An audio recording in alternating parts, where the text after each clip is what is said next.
В то время как, по данным чеченских вооруженных сил, все подступы к Грозному закрыты, российские подразделения Министерства обороны и внутренних дел понесли первые потери на территории соседней Ингушетии. Там заполыхали 30 единиц техники. Министр обороны Павел Грачев, комментируя эти инциденты, заявил, что все это делалось с явного согласия руководства Ингушетии и при участии спецчастей МВД этой республики, открывших прицельный огонь по военнослужащим. По сути дела, считает Грачев, Руслан Аушев объявил войну президенту России. Тем временем сам президент Ингушетии Аушев обратился в Генеральную прокуратуру Российской Федерации с просьбой направить в республику группу для расследования преступных действий военнослужащих в отношении мирного населения. Сегодня рано утром 3 вооруженные колонны Министерства обороны и внутренних войск МВД России вошли на территорию Чечни из Ингушетии, Северной Осетии и Дагестана. В составе колонн танки, бронетехника, самоходные орудия. Колонны сопровождают вертолеты. По информации, которой мы располагаем к этому часу, российские войска, вошедшие со стороны города Моздок, достигли населения Толстой-Юрт, примерно в 13 километрах от Грозного. Военнослужащие ведут переговоры с лицами, которые пытаются остановить движение колонн и разъясняют им смысл указа президента. Войска встречают сопротивление местных жителей, сообщает Франс Пресс. Еще не успев войти на территорию Чечни, 5 российских танков были подожжены. И Тартас передает, эшелон с бронетехникой и служащими МВД России, направлявшийся в сторону Грозного, блокирован в районе станции Орджоникидзевская. Впереди и позади состава пути были разобраны. Уже есть сообщения о жертвах. По данным Интерфакса, 2 ингуша убиты, 10 ранены при попытке остановить колонну российских войск. В Ингушетию продолжают прибывать беженцы из Чеченской Республики. Правительство Российской Федерации распространило обращение к гражданам Республики Ингушетия, в котором говорится: к вам обращается руководство Российской Федерации, не препятствуйте вводу войск на территории Чеченской Республики, они выполняют свой конституционный долг. Российская армия, взявшая направление на Чеченскую Республику, развертывает боевые действия на территории Ингушской Республики. Сегодня после 17 часов обстрелян населенный пункт Гази-Юрт вблизи города Назрани, в результате которого есть разрушения и жертвы среди мирных жителей. Самые свежие данные у президента Ингушетии Руслана Аушева. Вам известно, что договорились с ними? Да, вот сейчас 26 самолет, нужно, чтобы 26 вывести, 4 гроба. Ингушетия фактически посредничает, потому что пользуется доверием обеих сторон, после того, как запретила русской армии пользоваться своей территорией для войны против Чечни. Мы будем препятствовать прохождению войск через Ингушетию, которые идут в сторону Чечни. Почему? Потому что мы один народ, и пропускать через себя той силу, которая будет принесла своих братьев, это не по-горски, не по-братски. Способна дудаевская власть сейчас пойти на какие-то компромиссы, скажем, не говорить конкретно сегодня о независимости, а попробовать решить сначала конфликт? Я думаю, конечно, способна. Только на сегодняшний день, вот, насколько я знаю, весь чеченский народ объединяется против фактора агрессии, против фактора применения силы. То по нашим горским бычьим уже здесь нет разночтения. Они сегодня, и любое бы их месте горский народ так поступил. И все сейчас будут высказываться в отношении того, что нельзя сегодня применять силу. Вместе с чеченцами без симпатии относятся к новой кавказской политике Москвы и другие горские народы. Особенно трудно приходится администрации Ингушетии. Насколько легко генералу Аушеву, президенту Аушеву удержать своих граждан в подчинении и в лояльности к России в тот момент, когда рядом с ними чеченцам трудно, и они хотят прийти на помощь? Я думаю, что ему сегодня как раз-таки тяжелее всех. Тяжелее всех.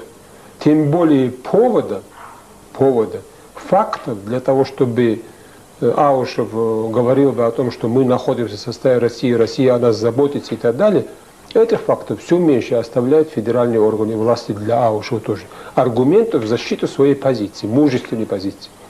Может быть, начаться такая маленькая, будем говорить, месть, которая будет выражаться в финансировании, будет в других вопросах поддержки той или иной стороны. Это все равно присутствует, это чувствуется. Ну ничего страшного, с голоду не умрем. Я думаю, что самое главное — честь в этой ситуации. Вам известны абсолютно точные цифры о жертвах в Ингушетии вот на сегодняшний день, на четверг? Ну, на сегодняшний день, с момента прохождения войск, с 11 декабря, на сегодняшний день 27 убитых из мирных жителей и 109 раненых. Ну, в населенном пункте, давайте вот так, в населенном пункте Аршты дважды его бомбили. Это первый раз было 5 убитых, второй раз 3 убитых, 8 убитых.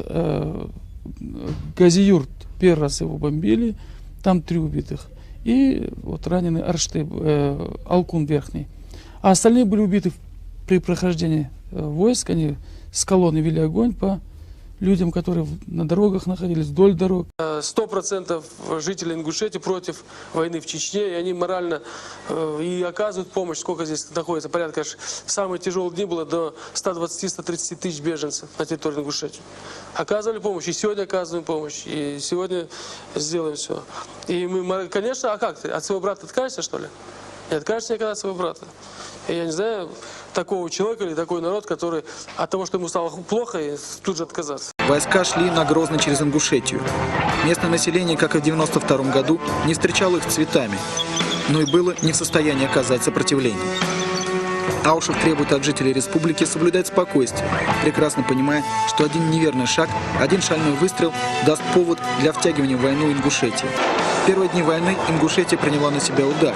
В республику потянулись вереницы беженцев из Чечни. Аушева в Москве стали обвинять в том, что на территории республики создаются специальные лагеря для укрытия чеченских боевиков. Российские политики не раз твердили о том, что Ингушетия, объявив нейтралитет в Кавказской войне, на самом деле его не соблюдает. Участие в грозненских событиях ингушей в конце 94-го, начале 95-го года окончательно убедило Москву в том, что ингуши не остаются в стороне, помогают братскому войнахскому народу.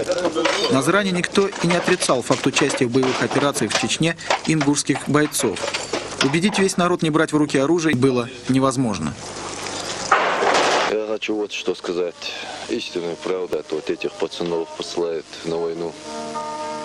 Ну так будем говорить, на мясорубку. Их на бойню в основном пускают. Вы же видели, там, которые горящие ребята лежат трупы. Их никто не забирает. Примерно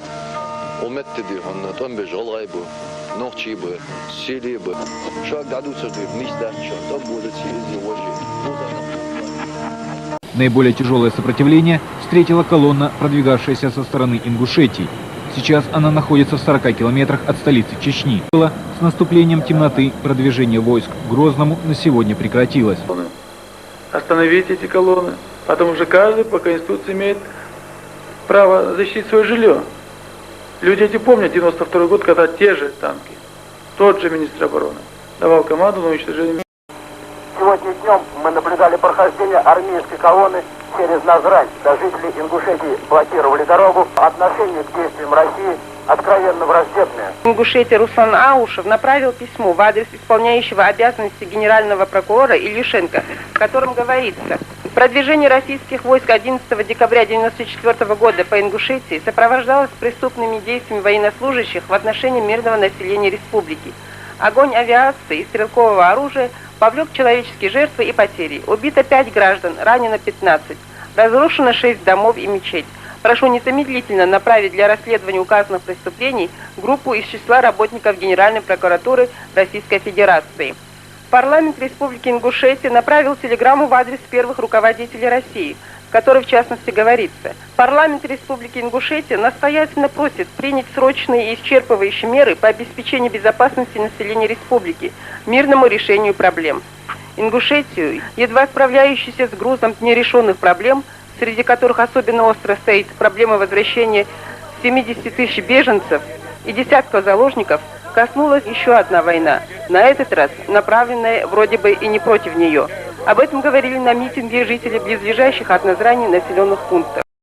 Если они будут заигрываться, то мы заберем Эдлу, то она заборцают. Есть добрые братские отношения, и мы будем помогать, как и нас поддерживали в свое время наш братский осетинский народ. Представьте себе дело, Республика Осетия, у нас никаких проблем. Но, к сожалению, наши братья-мусульмане и с этой, и с другой стороны идут.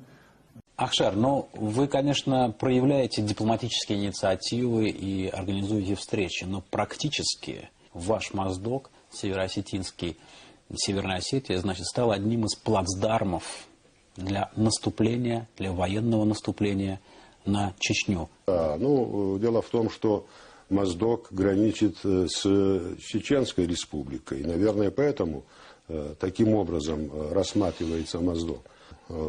Северной Осетии, в частности, Моздокский район, приняли на себя основную тяжесть.